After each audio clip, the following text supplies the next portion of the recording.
ঠোঁটে ব্যথা অনুভব হওয়ায় রাতে ঘুম ভেঙে গেল, কিন্তু ঘুম ভাঙার সত্ত্বেও আমি কোনো মতেই চোখ খুলতে পারছি না। এটা শুধু আজ না, গত 2 মাস ধরে প্রতি রাতেই আমি এমন অনুভব করি। এখনো মনে হচ্ছে যেন আমার ঠোঁটে কেউ গভীরভাবে চুমু খাচ্ছে। আমি তাকে হাত দিয়ে সরানোর চেষ্টা করব, কিন্তু তখনই বুঝতে পারলাম সে আমার হাত দুটো চাপটে ধরে আছে। আমি শুধু তাকে অনুভব করতে পারি, দেখতে পারি না। তাই আমি তার নাম দিয়েছি ছায়া মানব। একটু পরে আমার ঠোঁট সেরে দিল সেই ছায়া মানব। ভাবলাম এবার বুঝি চলে গেল, কিন্তু এখনো হাত ছাড়েনি। বুঝতে পেরে অবাক হয়ে গেলাম। এটা ভেবেছে এই ছায়া মানব আর কি করতে চায় আমার সাথে। একটু পরে গলায় তিলটার কাছে সচরে কামড় দেওয়াতেই আমি ব্যথায় কুকড়িয়ে উঠলাম। কিন্তু ওই যে ছায়া মানব, এর ছোঁয়া পেলে আমি কোনো কথাও বলতে পারি না, আর নড়তেও পারি না। আমার গলায় কামড় বসানো শেষে সেই ছায়া মানবটা আমাকে খুব শক্ত করে জড়িয়ে ধরে কপালে একটা চুমু খেয়ে আমাকে ছেড়ে দিল। তারপর আমার গায়ে কাঁথা মুড়ি দিয়ে চলে গেল। আমি আবারও ঘুমিয়ে গেলাম। সকালে উঠে রাতের কথা মনে পড়লো। প্রতিদিনই ভাবি এটা হয়তো স্বপ্ন, কারণ এটা প্রতি রাতেই আমার সাথে ঘটলেও আমার কাছে এটার কোনো প্রমাণ না থাকায় আমি কিছুই বলতে পারি না। কিন্তু আজকে যেহেতু সেই ছায়া মানব আমার গলায় কামড় দিয়েছে, তাই অবশ্যই গলার কাছে তিলটাই লাল হয়ে যাবে বা কামড়ের দাগ বসে থাকবে। আমি দ্রুত উঠে আয়নার সামনে দাঁড়ালাম। ও মা, এটা তো দেখে সত্যিই দাগ হয়ে গেছে। তার মানে প্রতি রাতে যে আমাকে কিস করে সে কোনো অবয়ব নয়, কোনো ছায়া মানব নয়, সে আসলে একটা মানুষ। আজকে তো আমি তাকে ধরেই ছাড়বো। আজকে রাতে আমি আর ঘুমাবো না, দেখি সে আসলে কে আর কেন আমার সাথে এমন করে। আজকে সে আসলে অবশ্যই তাকে ধরে ফেলবো। মনে মনে এইসব ভেবে আমি চলে গেলাম ফ্রেশ হতে। ফ্রেশ হয়ে ভার্সিটির জন্য রেডি হচ্ছিলাম, তখনই আমার দরজায় মামি ডাকতে লাগলো। আরশি, আরশি, আর কতক্ষণ লাগে তোর? মারে 10টা থেকে ক্লাস তোর, 9টা তো বেজেই গেছে। এই যে আসছি মামি, রেডি হচ্ছে আমি। তাড়াতাড়ি আয়, আমি খাবার বেড়ে রেখেছি। ঠিক আছে মামি। মামিকে পাঠিয়ে দিয়েই আমি জলদি রেডি হয়ে নিলাম। আমি সেলিনা আরুষি, অনার্স ফার্স্ট ইয়ারে ভর্তি হয়েছি এবার। মামা বাড়ি থেকে ভার্সিটির কাছে হয় বলে মা বাবা আমাকে মামা বাড়িতে পাঠিয়ে দিয়েছে। মামা বাড়িতে আমাকে সবাই অনেক আদর করে, বলে আমিও মামা বাড়িতে আসতে কোনো আপত্তি করিনি। কিন্তু মামা বাড়িতে একটাই ঝামেলা, আর সেটা হলো নুশান ভাইয়া। শালা 1 নাম্বারের একটা বদমাজাজি আর টেবিল মার্কার ছেলে। মুখে যেন হাসি আসেই না, সবসময় একটা ডেভিল লুক নিয়ে থাকে। ভাইয়া অনার্স ফাইনাল ইয়ারে পড়েন। তিনি প্রতিদিন বাইক দিয়ে ভার্সিটিতে যান, তবুও আমাকে নিয়ে যান না। মামি বলে আমাকে ওনার সাথে নিয়ে যেতে, কিন্তু উনি বলেন উনি নাকি মেয়েদেরকে বাইকে উঠান না। তাই আমিও আর জোর করি না। আমি রেডি হয়ে খাবার খেতে গেলাম। গিয়ে দেখি নুশান ভাইয়া রেডি হয়ে বের হচ্ছেন। আমার দিকে এক নজর তাকিয়ে বেরিয়ে গেলেন। মামি আমাকে বলল, আরশি, খেতে আয়, তাড়াতাড়ি কর মা, তোর লেট হয়ে যাচ্ছে। দাও দাও, জলদি দাও। আমি তাড়াহুড়া করে খাচ্ছিলাম, তখনই মামি আমার গলার দাগটা খেয়াল করে আমাকে বলল, কি রে আরশি, তোর গলায় এটা কিসের দাগ? কই, কোথায় দাগ? ঠিক গলার তিল বরাবর দাগটা হয়েছে। আরে ওটা কিছু না, হয়তো মশা কামড়িয়েছে। এটা মশার কামড়ের দাগ, তাই না? আমাকে চিনাবি তুই? ধুর মামি, আমি গেলাম, আমার খাওয়া শেষ। আমি বের হয়ে যাব, তখন দেখলাম নুশান ভাইয়া বাইকের চাবি নেওয়ার জন্য আমার রুমে ঢুকলো। আমি তাড়াহুড়া করে দৌড়ে গিয়ে ভাইয়ার গায়ে ধাক্কা লেগে গেল। ভাইয়া রাগের দৃষ্টিতে আমার দিকে তাকিয়ে বলল, এটা কি বাড়ি নাকি মাঠ? এভাবে দৌড়াচ্ছিস কেন তুই? তো আমি কিভাবে জানবো যে তুমি এখনই আমার সামনে আসবে ধাক্কা খাওয়ার জন্য? আমি তোর সামনে ধাক্কা খাওয়ার জন্য আসিনি। হ্যাঁ, বাইকের চাবি রেখে গিয়েছিলাম, সেটাই নেওয়ার জন্য আসছি।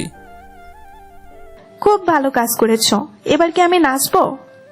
বেয়াদব মেয়ে একটা। সত্য রাস্তা থেকে সবসময় খেলে গায়ে পড়ে আসে ঝগড়া করার জন্য। মা, তোমার আদর পেয়ে পেয়েই এই মেয়েটা এত বার বেড়েছে। একদম বিরক্তিকর মেয়ে। এই এই, আমার মামির সামনে আমাকে বিরক্তকর বলছো? তোমার তো সাহস কম না? তোদের না দেরি হয়ে যাচ্ছে? এখন ঝগড়া করার জন্য এত সময় কোথায় পেলি রে? এই নুশান, এই নে তোর বাইকের চাবি, আর যা তাড়াতাড়ি। আমি তোমার ছেলের সাথে ঝগড়া করি না মামি। এই লোকটা সবসময় আমার পায়ে পা বাঁধিয়ে ঝগড়া করতে আসে। ধুর, এই মেয়ের সাথে কথা বলাই ভুল। মা, আমি গেলাম। আমিও গেলাম মামি। মামিকে টাটা দিয়ে আমি চললাম রিক্সায় ওঠার জন্য, কিন্তু এই পুরা কপালে কি আর এত সহজে কোনো ভালো কাজ হয়? একটা রিক্সাও নেই আশেপাশে। রিক্সা কেন, রিক্সার টিকিটও খুঁজে পাচ্ছি না আজকে। আমাকে এভাবে দাঁড়িয়ে থাকতে দেখে নুসান ভাইয়া বলল, এই যে ঝগড়ুটে মেয়ে, আজকে রিক্সা পাবি না। তোমার এই কালো জবান দিয়ে এই কথাটা বলো না তো, তাহলে সত্যি আর একটা রিক্সাও পাবো না। গাধা, আজকে রিক্সা চলাচল বন্ধ, তাই রিক্সা পাওয়া যাবে না। সত্যি বলছো নাকি আমাকে জ্বালানোর জন্য বলছো? তোকে জ্বালিয়ে লাভ কি আমার? লাভ না থাকলেও ক্ষতি তো নেই। তাছাড়া তোমার কাছ থেকে এমন মজা আশা করাও ভুল, যার ডেভিল মার্কা একটা লুক নিয়ে থাকো সব সময়। আমি তোর সাথে মজা করতে যাব কেন? তোর সাথে কি আমার মজার সম্পর্ক? তুই কি আমার বেআইন লাগিস নাকি? তোমার বিয়াইন যে হবে তার ভাগ্যই খারাপ, বেরসিক মানুষ একটা। এত রসিকতা পছন্দ করি না আমি। রিক্সা যেহেতু পাবি না, আজকে আমার সাথেই চল। আল্লাহ, আমি কি এখনো ঘুমিয়ে আছি নাকি? মনে হয় স্বপ্ন দেখছি আমি। তুমি আমাকে তোমার বাইকে উঠতে বলছো? তুমি না মেয়েদেরকে বাইকে উঠাও না? আমি মেয়েদেরকে বাইকে উঠাই না। তাহলে আমাকে কেন উঠাবে? কারণ তুই মেয়ে না। এবার উঠ জলদি। করবে না? আমাকে কোন দিক থেকে ছেলে মনে হচ্ছে? হ্যাঁ, নিয়ে যাওয়ার হলে নিয়ে যাও, না নিয়ে যাওয়ার হলে না নিয়ে যাও, কিন্তু আমাকে এভাবে অপমান। যা পোশাকের ছিঁড়ি, কি আর বলবো।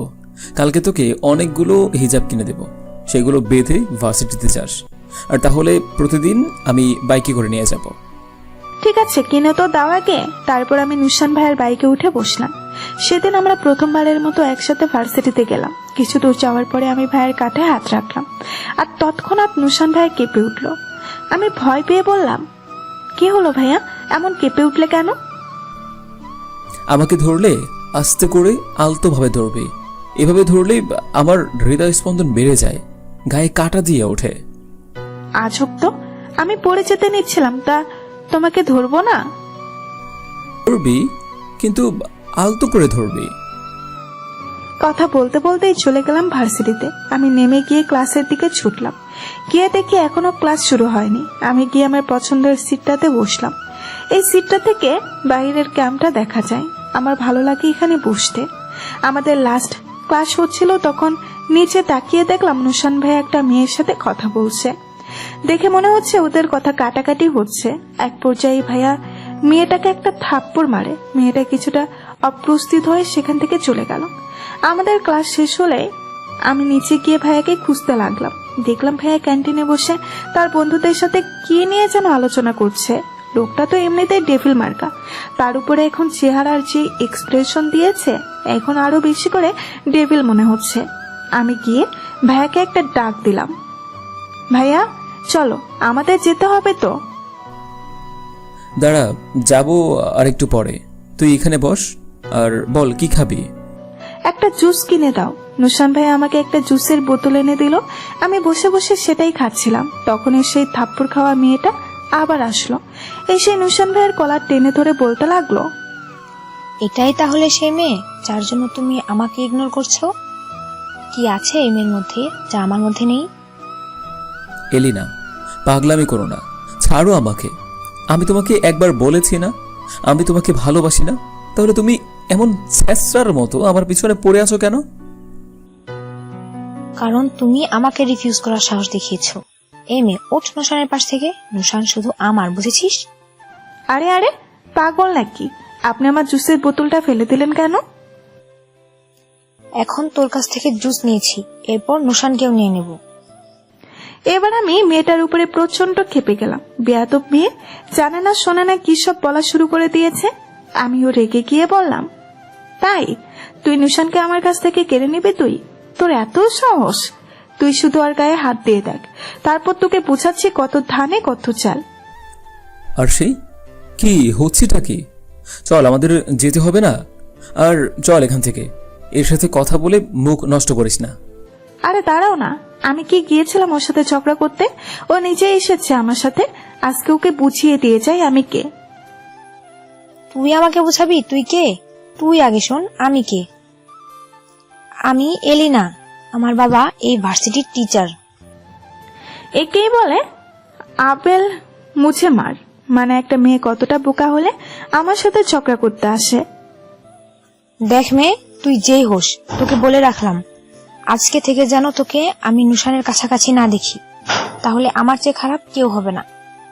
এমনিতেও তোর চেয়ে খারাপ মহিলা আমি জীবনেও দেখি নাই। একটা ছেলে রিজেক্ট করার পরেও যে মেয়ে সস্তায় নিজেকে বিলিয়ে দিতে তার পেছনে পড়ে থাকে, তার চেয়ে জঘন্য মেয়ে আমি দুনিয়াতেও দেখিনি। নুশান, এ মেয়ে কিন্তু বাড়াবাড়ি করছে, ওর ওপর কিন্তু আমার হাত উঠে যাবে, ওকে থামা বলছি। তুই কি হাত উঠাবি রে? এই যে নে, তোর হাত উঠিয়ে দিলাম, এবার তুই কি করবি করে নে, যা। How dare you touch me! তোর এত বড় সাহস, তুই আমার গায়ে হাত তুলিস? এক বাপের বেটি হয়ে থাকলে 10 মিনিট এখানে দাঁড়া, আমি আসছি। আমি এক বাপের বেটি, তুই যা, তোর কোন বাপকে ডেকে আনবে আন। তারপর এলিনা গেল তার বাবাকে ডেকে আনতে। আমাদের রাষ্ট্রবিজ্ঞান টিচার হচ্ছেন এলিনার বাবা। উনি নিতান্ত একজন সিধেসাদা মানুষ। উনি এসে জানতে চাইলেন কি হয়েছে। ওনার মেয়ে তো এটা সেটা বলে ব্যাখ্যা দিচ্ছিল। পরে নুশান ভাই এলিনাকে থামিয়ে দিয়ে নিজেই বলতে লাগলো, আসলে স্যার, আপনার মেয়ে আমাকে গত 1 মাস যাবৎ ডিস্টার্ব করছে। আজকে তো একদম বাড়াবাড়ি করে ফেলেছিল, তাই আমি ক্যাম্পাসে সবার সামনে ওকে একটা থাপ্পড় মেরেছি। এখন ও আমার সাথে আরশিকে দেখে আরশির নামের সাথে আমার নাম জড়িয়ে এটা সেটা বলেছিল। আপনার মেয়ের ব্যবহার তো আপনি জানেনই, কত ফুলের মতো পবিত্র ব্যবহার। এলেনের এমন ফুলের মতো পবিত্র ব্যবহারে আরশি রেগে গিয়ে ওকে আরেকটা থাপ্পড় বসিয়ে দিয়েছে। এখন আপনি বলুন, আপনার কার বিচার করা উচিত, আরশির নাকি আপনার মেয়ের? দেখুন স্যার, আমি আগেই সরি বলছি আপনাকে, কারণ আমার জন্য আপনাকে এখানে এসে আপনার মেয়ের নামে এসব শুনতে হচ্ছে। কিন্তু আপনাকে একটা কথা না বললেই নয়, আপনি আপনার মেয়েকে নিজের ব্যবহার ঠিক করতে বলবেন প্লিজ। হাত ধরে আমাকে নিয়ে ক্যাম্পাস থেকে বেরিয়ে গেল। বাইকে যেতে যেতে আমাকে নুশান ভাইয়া বলল। স্যার কিছু না বলে এলেনার হাত ধরে টানতে টানতে ভার্সিটি থেকে বেরিয়ে গেল। ওভাবে ঝগড়া করতে কে বলছিল শুনি? আমি এমনিতেও কারোর সাথে ঝগড়া করতে চাই না, কিন্তু কেউ যে ঝগড়া করতে আসলে ছাড়ি না। এত গুন্ডামি ভালো না। এরকম ডানপিটে স্বভাবের জন্যই তোকে আমার সহ্য হয় না। তুমি আমাকে সহ্য করতে পারো না বলে কি আমার দিন পড়ে আছে? দিন ঠিকই যাচ্ছে আমার। যাই হোক, আমার জন্য কারোর সাথে ঝগড়া করবে না। নিজেকে এতটা স্পেশাল ভেবো না ভাইয়া, আমি মোটেই তোমার জন্য ঝগড়া করি না। তাহলে কেন ঝগড়া করলি এলিনার সাথে? ও তো তোকে মারেনি, তুই কেন ওকে মারতে গেলি? মারেনি তো কি হয়েছে, মারবে বলেছে তো, ও বলেছে আর আমি সেটা বাস্তবায়ন করেছি। চুপ কর, বাসায় গিয়ে এসব বলবি না একদম। আমার ঠেকা পড়েছে এসব বাসায় বলতে। ব্যাগটা সাইড করে ওই আইসক্রিমের দোকানের সামনে দাঁড় করাও। এখন আবার আইসক্রিম কেন? আইসক্রিম খেয়ে মাথা ঠান্ডা করব। তোমার কোনো সমস্যা? না, কোনো সমস্যা নেই, তুই দাঁড়া, আমি আনছি। কেন, তুমি আমার জামাই লাগো? আমার কি পা নেই? আমিও যেতে পারি। আজকে লাগি না ঠিকই, কিন্তু একদিন ঠিকই জামাই লাগবো। তুমি এখানে দাঁড়িয়ে দাঁড়িয়ে বিড়বিড় করো, আমি গেলাম। নুশান ভাইয়া যে বিড়বিড় করে কি বললো সেটা আমি শুনে ফেলেছি, কিন্তু ভাইয়াকে বুঝতে দিলাম না। আমার সন্দেহ হচ্ছে নুশান ভাইয়া সেই ছায়া মানব যে প্রতি রাতে আমাকে কিস করে যায়। আইসক্রিম খাওয়া শেষে আমরা বাসায় গেলাম। সেদিন রাতে আমি না ঘুমিয়ে জেগেছিলাম এটা দেখার জন্য যে কে আসে আমার রুমে, কিন্তু রাত 12টা বাজার আগেই আমার ঘুম পেয়ে গেল। এমন ঘুম পেল যে আমি সেই সোফাতে বসে ছায়া মানবের অপেক্ষা করছিলাম, সেই সোফাতেই ঘুমিয়ে গেলাম। সেদিন রাতেও টের পাচ্ছিলাম যে কেউ আমার মাথায় হাত বুলিয়ে আমার দুটো হাতে কিস করছে, তারপর আমার ঠোঁটেও একটা কিস করলো। কিন্তু ওই যে এই সময় আমি অনুভব করতে পারি ঠিকই, কিন্তু ঘুমের কারণে আর চোখ মেলে দেখতে পারি না যে কে আমার রুমে এসেছে। তারপরে দিন ভার্সিটি বন্ধ ছিল, আমি ঘরে বসে পড়ছিলাম, তখন আমার রুমে নুশান ভাই আসলো। ভাইয়ের হাতে একটা বিড়াল ছানা। এমনিতেও আমি খুবই ক্যাট লাভার। বিড়ালটাকে দেখে আমি ছো মেরে ভাইয়ের হাত থেকে বিড়ালটা নিয়ে নিলাম। ভাইয়া বলল, যা করবি একটু ধীরে কর আরশি, বিড়ালটা তোর জামাই এনেছি, এটা পালিয়ে যাচ্ছে না কোথাও। তুমি এখান থেকে যাও, দেখো 20 মিনিটের মধ্যে আমি ওকে কত সুন্দর করে সাজিয়ে তোমাদের সামনে নিয়ে যাই। ঠিক আছে। নুশান ভাই আমার রুম থেকে যাওয়ার পরে আমি বিড়াল ছানাটাকেই গোসল করিয়ে দিলাম। তারপর আমার হেয়ার ড্রয়ার দিয়ে ওর পশমগুলো শুকিয়ে নিলাম আর আমার চিরুনি দিয়ে পশম আশ্রিয়ে দিলাম। পরে ওকে আমার পাউডার আর পারফিউম লাগিয়ে একদম রেডি করে বাইরে নিয়ে গেলাম।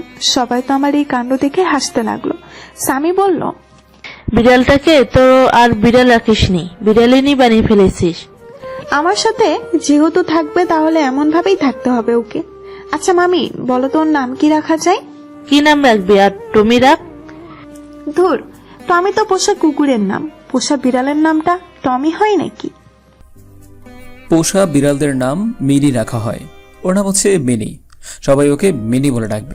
আর নিজেদের খাওয়া শেষে যে মাছের কাঁটা আর হাড্ডি থেকে যাবে সেগুলো ওকে দিবে। তাছাড়াও আমি ওর জন্য ক্যাট ফুড আনবো। ওয়াও, মিনি নামটা অনেক সুন্দর হয়েছে, তাই না মামা? মামা আমার কথায় মাথা নাড়ালো। তারপর মামার ফোন একটা কলার সাথেই মামা ওইদিকে চলে গেল। সেদিন আমার গোটা দিন মিনিকে নিয়েই কেটে গেল। সন্ধ্যায় নুশান ভাইয়া আমার জন্য অনেকগুলো লং জামা আর হিজাব নিয়ে আসলো। আমি এগুলো দেখে খুবই খুশি হলাম। রাতে যখন খেতে বসবো তখন মিনিকে আমাদের সাথে নিয়ে বসলাম। খাবার খাওয়ার শেষে যখন দুধ খাওয়ার সময় হলো তখন আমি খেয়াল করলাম নুশান ভাইয়া রান্নাঘরে যাচ্ছে। এই সময় ভাইয়া রান্নাঘরে কেন যাচ্ছে সেটাই আমি ভেবে পাচ্ছি না। আমি ভাইয়ার পিছু নিয়ে দেখলাম ভাইয়া একটা দুধের গ্লাসে কিছু একটা মেশালো আর তারপর বেরিয়ে আসছিল। সেই গ্লাসটা নিয়ে আমি দ্রুত আমার রুমে চলে গেলাম। ভাইয়া সেই দুধের গ্লাসটা টেবিলে রেখে বাকি গ্লাসগুলো মামা মামিকে দিয়ে আসলো। তার মানে প্রতিদিন ভাইয়া আমার দুধে কিছু মিশায়, নয়তো এমন পাকা হাতে কাজটা করতে পারতো না। আমি তো প্রতিদিনই টেবিলে রাখা গ্লাসটা থেকেই দুধ খাই। আজকে আমি সেই দুধটা না খেয়ে মিনিকে খাইয়ে দিলাম। তারপর আমার বিছানায় কোলবালিশটার উপরে চাদর মুড়ি দিয়ে আমি সবাই অপেক্ষা করতে লাগলাম। বেশ কিছুক্ষণ পরে মিনি বেঘুরে ঘুমিয়ে গেল আমার কোলে। বুঝতেই পারলাম এটা ঘুমের ওষুধ ছিল। আমি সোফাতেই অপেক্ষা করছিলাম ছায়া মানব অর্থাৎ প্রাণপ্রিয় মামাতো ভাই নুশানের জন্য। রাত যখন 2টা বাজে তখন আমার ব্যালকনিতে একটা শব্দ শুনতে পেলাম। শব্দ পেয়ে আমি পা উঠিয়ে বসলাম, কারণ আমার রুমের ব্যালকনি আর নুশান ভাইয়ের রুমের ব্যালকনি একসাথে। কিন্তু এক ব্যালকনি থেকে যে আর এক ব্যালকনিতে যাওয়া যায় সেটা এতদিন খেয়াল করিনি। এরই মধ্যে নুশান ভাইয়া ঘরে আসলো। এসে ড্রেসিং টেবিলের সামনে থেকে টুলটা নিয়ে আমার বিছানার কাছে নিয়ে গেল। যেই না উনি চাদরটা সরালেন তখনই দেখতে পেলেন ওটা তো কোলবালিশ। আমি লাইট চালিয়ে দিলাম। নুশান ভাই আমাকে দেখে হকচকিয়ে গেলেন। তারপর বললেন, আরশি, তুই ঘুমাসনি আজ? আমি তো রোজই ঘুমাই ভাইয়া, আজকে ভাবলাম একটু জেগে থাকি। তা তুমি এখানে কেন ভাইয়া? আসলে দেখতে আসলাম যে মিনি কি করছে।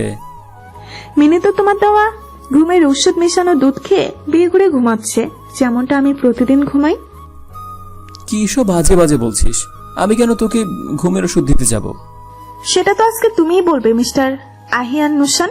কেন প্রতি রাতে আমার ঘরে আসো? একটা ঘুমন্ত মেয়ের সুযোগ নিয়ে আসো, তাই না? একটা থাপ্পড় মারব আরশি। যদি তোর সুযোগ নেওয়ার হতো তাহলে আমি শুধু তোকে কিস করে চলে যেতাম না, উল্টো আরো অনেক কিছু করে তারপর যেতাম। তাহলে কি জন্য আসো?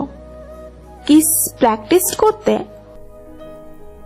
আমি তোকে ভালোবাসি আর প্রতি রাতে এসে আগে তোকে ভালোবাসার কথা বলি, কিন্তু তুই গভীর ঘুমে থাকায় শুনতে পাস না। তারপর আমি তোকে কিস করে চলে যাই। ভালোবাসলে কেউ এমন লুকিয়ে লুকিয়ে কিস পর্ব চালিয়ে যায় নাকি সাহস নিয়ে সেটা সামনের মানুষটাকে বলে দেয়? আমার অত সাহস ছিল না, তাই আমি এরকম করতাম। ঠিক আছে, এখন যখন শুনেই নিলাম তুই আমাকে ভালোবাসিস না, তাহলে আমি আর কখনো তোর রুমে আসবো না। এই কোথায় যাচ্ছ? আমি কখন বললাম যে আমি তোমাকে ভালোবাসি না? ভালোবাসিস না এটা বলিস নি, কিন্তু ভালো যে বাসিস এটাও তো বললি না। মেয়েরা এভাবে ভালোবাসি বলতে পারে না। তুই না বললে আমি চলে যাচ্ছি। এই যে দাঁড়াও ছায়া মানব, আমিও তোমাকে ভালোবাসি। হয়েছে এবার? একবার তোকে জড়িয়ে ধরি। কিস করার সময় তো অনুমতি নাও না, তাহলে জড়িয়ে ধরার অনুমতি চাইছো কেন? এটা শুনে নুশান ভাইয়া থুকু, এখন থেকে তো আর ভাইয়া বলা যাবে না। নুশান আমাকে জড়িয়ে ধরলো। পরের দিন আমি নুশানের দেওয়া হিজাব আর লং জামা পরে ভার্সিটিতে গেলাম। আবারও এলিনা আমার সামনে পড়লো, কিন্তু আজকে আমি কিছু বললাম না, কারণ এখন সত্যি নুশান আমার হয়ে গেছে। তাই ওর সাথে তর্ক করার মানেই খুঁজে পাচ্ছিলাম না। এভাবেই আমাদের দিন কাটতে লাগলো। আর দেখতে দেখতে আমাদের ইয়ার চেঞ্জ পরীক্ষা চলে আসলো। পরীক্ষার পরে আমাদের ভার্সিটি ছুটি দিল। আমি বাসায় বসে বোর হচ্ছিলাম, তাই নুশান আমাকে বলল, আরশি, বাইরে ঘুরতে যাবি? হ্যাঁ, গেলে তো ভালোই হতো। কি বলো মামি, যাবো নাকি? আমি আর কি বলবো, তোরা যা ঘুরে আয়। এমনিতে তোদের লক্ষণ থেকে কেন যেন আমার তোদেরকে সন্দেহ হচ্ছে। আমার আড়ালে এ বাসায় কিছু চলছে না তো? কিরে নুশান, আরশির সাথে ব্যাপার কি তোর? আগে তো সহ্য করতে পারতি না, এখন দেখি চোখে হারাস। কই, তেমন কিছু না তো। তুমি যে কি বলো না। হে আরশি, যা রেডি হয়ে আয়। আরে তুমি চুপ করো তো, মামির সবটা জানার অধিকার আছে, বুঝেছো? আসলে মামি, তোমার ছেলে আমাকে প্রপোজ করছে আর আমি হ্যাঁ বলে দিয়েছি। এখন আমাদের মধ্যে প্রেম চলছে, তাড়াতাড়ি আমাদের বিয়ের ব্যবস্থা করো। কি বলছিস তুই? সত্যি নুশান প্রপোজ করলো? আমি তো ভেবেইছিলাম এই ছেলে এক নম্বরে অকর্মা, ওকে দিয়ে কিছুই হবে না, কিন্তু তুই শেষমেশ সেটাকে সোজা বানালি। যা যা যা, তোরা ঘুরতে যা। মামির কথা শুনে নুশান লজ্জা পেয়ে রুম থেকে চলে গেল, আর আমি মামিকে জড়িয়ে ধরে বললাম, thanks for supporting us my dear হবু শাশুড়ি। মামির সাথে কথা বলা শেষে আমি আর নুশান বাইরে যাওয়ার জন্য বের হলাম। তখনই মিনি আমাদের সামনে এসে অসহায় একটা লুক দিয়ে চেয়ে রইল। মিনির এই অবস্থা দেখে নুশান বলল, কি ব্যাপার মিনি সাহেব, আপনিও কি আমাদের সাথে যাবেন নাকি? এভাবে তাকিয়ে আছেন কেন? মিনি শুধু মিয়াও মিয়াও করলো। তারপর নুশান আবার আমাকে বলল, হে আরশি, মিনিকেও আমাদের সাথে নিয়ে চলো। বেচারা বাসায় বসে থাকতে থাকতে একদম ক্লান্ত। চলুন মিনি সাহেব, ঘুরতে যাবো আমরা। আমরা মিনিকে নিয়ে বেরিয়ে গেলাম ঘুরতে। রাতে বাসায় ফিরে দেখি বাবার মা এসেছে এখানে। আমি যে বাইক থেকে নেমে নুশানকে জড়িয়ে ধরেছিলাম সেটা বাবা দেখেছে। এটা দেখে আমি মাথা নিচু করি, মিনিকে নিয়ে বসেছিলাম। বাসায় যেতেই বাবা আমাকে বলল, আরুষি, এখানে বসো। ফ্রেশ হয়ে এসে বসি বাবা। পরে ফ্রেশ হবে, এখন বসো আগে। আমি বাবার সামনে সোফাটাতে বসি, মিনির গায়ে হাত বুলিয়ে দিচ্ছিলাম, আর আমার পাশে মা আর মামি দাঁড়িয়েছিল। মামা আর বাবা আমার সামনে বসা। নুশান এসব দেখে কিছু বুঝতে পারলো না, তাই চলে গেল ভেতরে ফ্রেশ হওয়ার জন্য। নীরবতা ভেঙে বাবা আমাকে বললেন, খুব পছন্দ করো ওকে? বিয়ে করতে চাই ওকে। আমি বিড়ালের কথা বলছি। আমি নুশানের কথা বলছি। আমাদের কথা শেষ হতেই দেখি নুশান হাতে একটা টাওয়াল নিয়ে আমাদের কথা শুনে থমকে দাঁড়িয়ে আছে।